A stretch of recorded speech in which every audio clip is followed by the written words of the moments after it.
एक hormonal rhythm होता है जिसके कारण हमारा ब्लड शुगर जो है वो कंट्रोल रहता है। अगर वो रिदम खराब हो जाए या डिसरेगुलेटेड हो जाए, that will lead two diabetes. Stress, anxiety, burnout, lifestyle problems, ये सारे केपेबल हैं इस हार्मोनल डिसरेगुलेशन को राइज देने में। Hello and welcome back again. So we are here with Dr. Ankita and we'll ask her more questions about it, like more mental health related questions.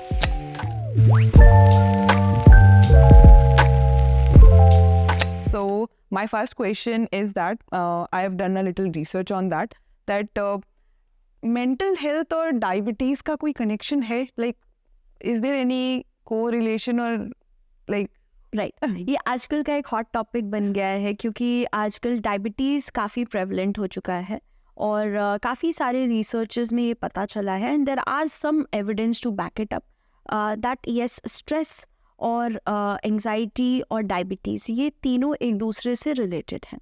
Some evidence is definitely there. उसका कारण है कि आप अगर simple एक diabetic patient को देखेंगे और उनका लाइफस्टाइल आप इवैल्यूएट करेंगे तो now diabetes is a lifestyle disease.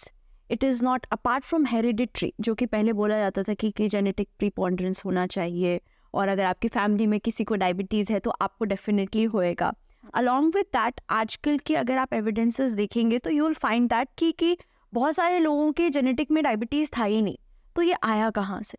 So definitely एक लाइफस्टाइल प्रॉब्लम के कारण ही डायबिटीज़ हो रहा है, जिसमें stress, anxiety, depression, burnout, different reasons, different terminologies you can say, सबके कारण जो है वो डायबिटीज़ को राइज हो रहा है।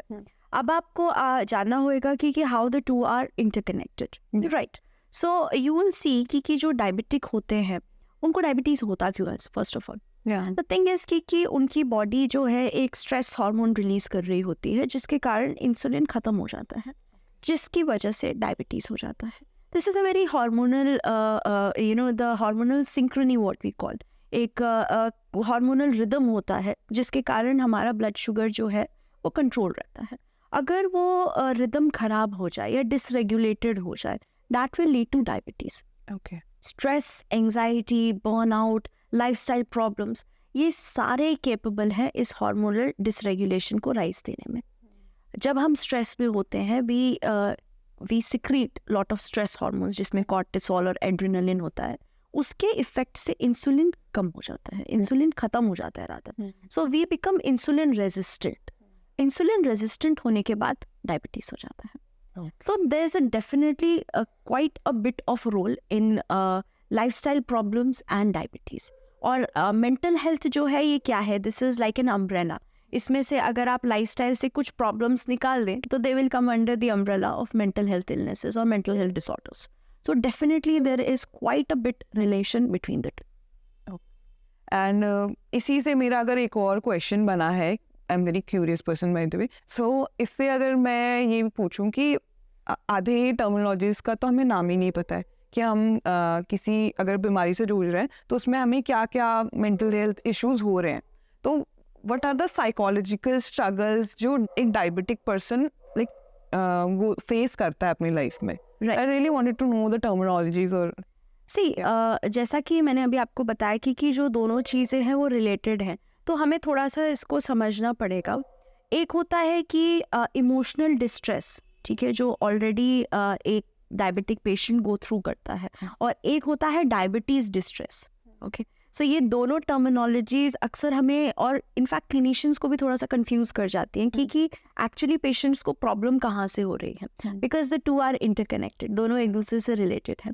अगर हम बात करें इमोशनल डिस्ट्रेस की, जो कि नॉर्मली एक डायबिटिक पेशेंट्स डायबिटिक होने से पहले और इनफैक्ट होते हुए भी सफ़र करता है, वो है जैसे कॉमनली इरिटेबिलिटी, एंगर आउटबर्स्ट होना उनका कॉमनली, और काफ़ी ज़्यादा ये शुगर फ्लक्चुएशन से रिलेटेड है। आपने खुद भी देखा होगा कि once your sugar levels are completely exhausted, सुबह से काम कर रहे हैं, शाम को थक गए हैं already, how do you feel? You feel very lethargic, you don't feel like doing anything, आपका इंटरेस्ट ख़त्म हो जाता है किसी भी चीज़ में। तो ऐसा ही होता है डायबिटिक पेशेंट्स के साथ भी। उनकी क्योंकि शुगर फ्लक्चुएट करते रहते हैं तो कभी भी उनका शुगर डिप्लीशन हो जाता है, जिसे हम हाइपोग्लाइसीमिया बोलते हैं। उस टाइम ये सिमिलर आपको सिम्टम्स दिखेंगे। इसके अलावा बहुत ज़्यादा शुगर लेवल्स अगर हाई हैं तो इरिटेबिलिटी, एंग्जाइटी, जिटरीनेस आपको दिखेगा। So that is the condition where hyperglycaemia is there.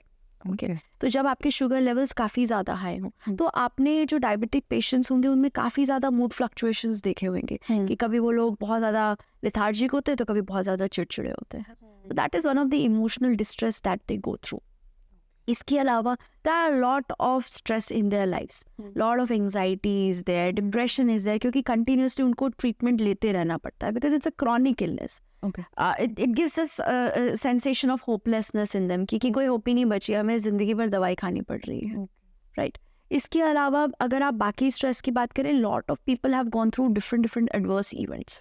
उनको वो चीज़ें भी काफ़ी ज़्यादा हॉन्ट करती रहती हैं कि ऑलरेडी हमारी लाइफ में इतना कुछ चल रहा है, on top of that I am suffering from this illness जिसका कोई सोल्यूशन नहीं है, लाइफ लॉन्ग हमें मेडिसिन खानी पड़ेंगी। सो that is one aspect of a diabetic person जो कि उनको डायबिटीज़ तक पहुंचाता है।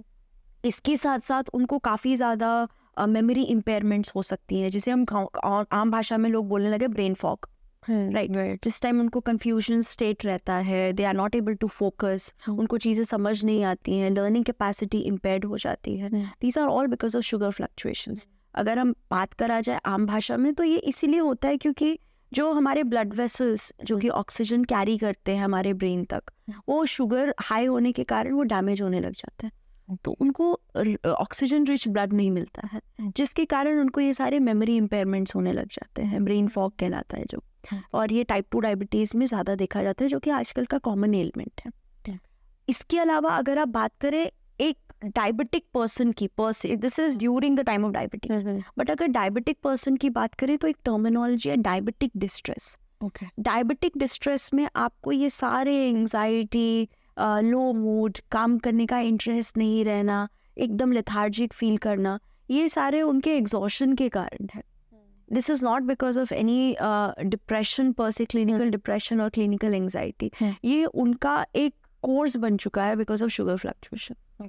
सो they keep on encountering these symptoms, और क्लिनिशियंस भी रहते हैं कि मे बी ही और she is suffering from clinical depression और anxiety, but actually it is the result of diabetic distress. Okay, so this was our thriving minds podcast series, जिसमें हम लोगों ने मेंटल हेल्थ और डायबिटीज़ कवर किया है।